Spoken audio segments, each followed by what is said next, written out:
Hey there, welcome to Bloomerang TV. Thanks for tuning in. And I've been thinking a lot about sustainability and outcomes as it pertains to nonprofits. It seems like it's kind of a topic that's on the tip of everyone's tongues these days.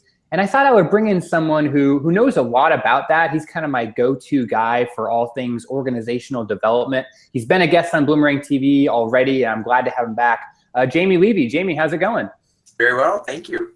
Yeah, thanks for being here today. And I know you've already been on an episode with us, but just so people can learn a little bit about you if they don't already know you, they should, by the way, but that's okay. Tell us a little bit about what you're into these days and what things you're up to. Sure. I guess the simple overview of that is my full-time role is president of our company, JDLevy Associates, and we're an organizational development firm that really works on two parts of one equation. On one end of the spectrum, we work specifically with long-term sustainability of charitable agencies, and that can look like organizational impact evaluation, board leadership, long-term fundraising planning, organizational evaluation, strategic planning, etc.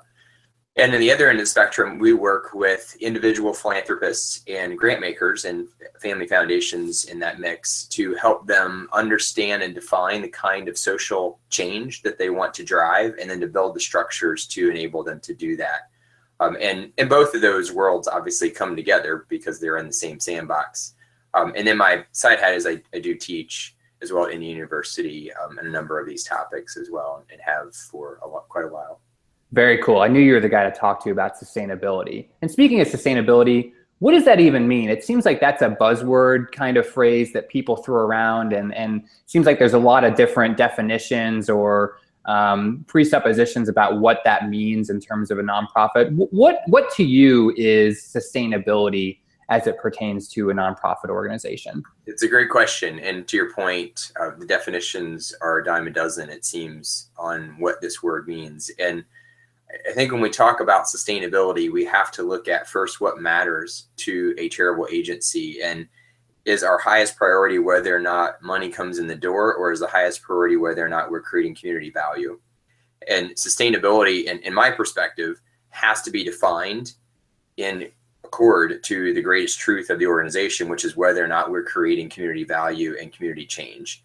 And if that's our focus, then sustainability are those elements that become renewable and regenerating in the organization, such as, are we creating life advocates around the cause? Are we engaging donors in deeper relationships? Are we then seeing revenue increase because of that volunteer engagement and renewal and impact in how we're creating value in the community? And that's very different, depending on who you ask. There are a lot of sectors or subdivisions within our overall sector or schools of thought that would have a perspective that sustainability is simply whether or not money's coming in the door. And I can give you a lot of examples of organizations that are raising money every year and are completely stagnant, and I would argue are really not creating community value. But if we go with a linear definition of revenue, then that organization would be considered sustainable. So I believe, as well as my company does, that if we're going to talk about sustainability, we have to talk about sustainability in the reference point of what matters to a charitable agency, which is whether or not we're creating a common good and community value. So you use the word impact, and when I hear words like impact and community value, another word comes to mind, that's outcomes, right? I mean, is that what we're talking about? That an organization that creates outcomes, measurable outcomes for their community, that's what's sustainable. Is that kind of what you're saying? Yeah, correct. And I would make the argument that every organization creates an outcome, because an outcome is simply change. Right. Just whether or not that change is in line with the vision, and whether or not that change is productive with the constituency that they're trying to serve. Many organizations are creating negative outcomes, constituencies that they serve, and we see this in the media a lot. As well as positive outcomes. So I think there's a further definition on this topic of outcomes, which is the question of, do we understand vision and what the ultimate destination of the organization is about? And then are the outcomes being drawn in to drive that vision? And again, outcome different than an output. An outcome just being, are we creating change? Whereas an output is a simple deliverable. We served Right. 500 people, but did it matter that we served 500 people? And what was the change that occurred, positive or negative, because of the output that was provided? So what would be some examples of that? Let's say your output is feeding a certain number of people in your community. What's the outcome? Is it, reduced crime? Is it higher civic engagement among those people? What are some examples of those outcomes that you've seen successful, sustainable organizations be able to point to? So it depends on the purpose of the organization, and how we define that. And a simple kind of process of understanding the difference between relief, rehab, and restoration. And an organization that may be feeding hungry individuals on the streets or an inner city community shelter, there's a part of that population that will always be in relief, and that's their end game with that constituency. It's not to move them into rehab or restoration. It's simply to be there to provide relief. And if that's what I'm doing, the positive outcome is whether or not those immediate needs are being met. But for then a different part of that constituency, I may have a focus of moving them from just relief into rehab and into restoration. And in that case, my relief work is simply the bridge that allows me to help that individual come to a stable place so that we can then understand what is actually happening and begin to develop them and restore them. So the outcomes would be different depending on what the focus of my organization is. And it's a real issue with the general population and how they perceive things like hunger serving organizations, because some organizations are designed specifically to provide immediate relief service. Others are designed to provide that in addition to a continuum approach of service. And in some organizations, they do both. And so for a donor or someone who cares, it's important that they understand from the organization what is the end result that we're trying to achieve, so that if I think that feeding 500 individuals has an outcome as a donor that looks different than what the organization is providing, I need to understand why, as opposed to make my own assumption as to whether that's good or bad. It seems like a lot of organizations don't even get that far, right? And you know that I'm kind of a retention guy, and that's what Bloomerang is all about. And from all the data that I've seen on donor loyalty and donor retention, it seems like one of the major things that lapsed donors didn't get that they wanted was reporting on those outcomes. What do you think's going on here? Why do you think the nonprofits aren't communicating? Even the output it doesn't seem to be getting out the door regardless, never mind the outcomes. What's going on here? Why are nonprofits not reporting on these things and communicating that back to the people who support them? Yeah, so great question. And to answer that, I think we have to go a step backwards in your question, in that at least all the research that's been out year to date shows that the number one driver on giving is emotional and value connection to the cause. And also, the number one driver, if we put a word around it, of why donors stop giving is a word called indifference. They either believe the organization didn't value the relationship, there was no communication, etc. And this plays into then why the donor's not receiving outcomes. So if the organization isn't able to become truly donor-centric, as Bloomerang talks about all the time, and really engage mutual value relationships, then it becomes even harder as an organization for me to think about the things that you're asking, Stephen. So why would I give you information on my impact and your being a part of that equation if I'm still seeing you as an ancillary input to my theory of change or how I create change? So I have to move from viewing the donor as some side equation into being part and parcel to how we create change. And when I do that, then I'm going to prioritize the relationship and ensure that I'm speaking into it. And this is a real disconnect in the field. I've interviewed either through phone, survey, or face-to-face. We have donor data on over 100,000 donors. And a common phrase that I hear in face-to-face interviews are donors that tell me they feel like that they're two ships passing in the night with the organization that they're supporting. They love cats. They believe the organization they're serving loves cats, but somehow they never get on the same boat together. And so they end up leaving, not because they don't love cats anymore, but they have to go and find another place to love cats. Yeah. And if you care about major gifts, this is a really big problem, right? Because it seems like as you go up the pyramid, these things become even more and more critical. I mean, if someone's going to write you a big check, these things have to be communicated, right? Absolutely. A donor wants confidence. And once I have emotional value connection, then confidence is the currency that we have to secure that relationship. And if I don't have confidence in outcomes, if I don't have confidence in leadership, in the vision, there's a great saying in fundraising, the mission gets the donor on the boat, the vision is what keeps them there. And vision is all about outcomes. If I can't show what the destination looks like and that we're somehow approaching in the right vein of the destination and the vision, it becomes very hard, to your point, for any kind of real major gifts work to develop.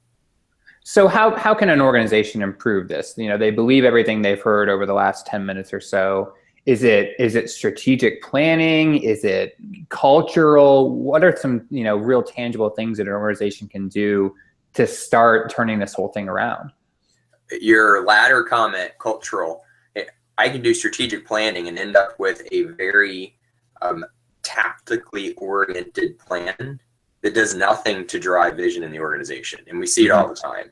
So unless I'm willing to take strategic plan to a level of outcomes, and instead of just identifying a couple of goals and creating some operational tactics, but rather as an organization to say, in the next 36 months, what are the most critical changes as an organization we have to see realized, and then build strategic objectives behind that, then I can end up with plans that are just basically glorified business plans. But to your point about culture, that's where the change happens. When we begin to change the lens of how we view the organization and how a board develops their governing culture, how we engage the people that we serve, now all of a sudden the relationship matters, and the things that we're doing and we're seeing make sense and have value in trying to capture and translate. The other piece of that as well is, and this is something that probably I've been in this field for since the early 90s or so. I mean, in the last, I'd say 10 years, we've really seen a change in the field of saying, okay, it's not just data that is captured quantitatively. We also have to pay attention to what's happening experientially within relationships, because that's where change happens. And now we're finally getting a lot of understanding in the field that the experiential change may be the only evidence that we have of change. But if we can capture that, even if that's in simple narratives, we can begin to demonstrate that to the people who are advocates about what it is that they're a part of, which is a cultural issue. I have to, as an organization, come to a place of saying that matters. And that matters so much that I'm willing to not do something else so that I can invest resources to understand the change that we're actually creating and how we share that change. Right. And that is a decision point that a lot of organizations won't reach to. It's hard. Very hard. I'm glad you mentioned how long you've been doing this, because one of my last questions for you, I thought, would be, is the clock ticking on this? It seems like, reporting on outcomes is not going to be something that is optional sometime in the future, right? I mean, stakeholders, donors, they're becoming more savvy. There's kind of a magnifying glass on nonprofits, whether right or wrong. Right. Do you think that this is going to be optional, for very much longer? Or do you think that donors are straight up going to demand to be communicated these kinds of things before they even donate, maybe once? Yeah, I would make the argument that it's not optional now. Yeah.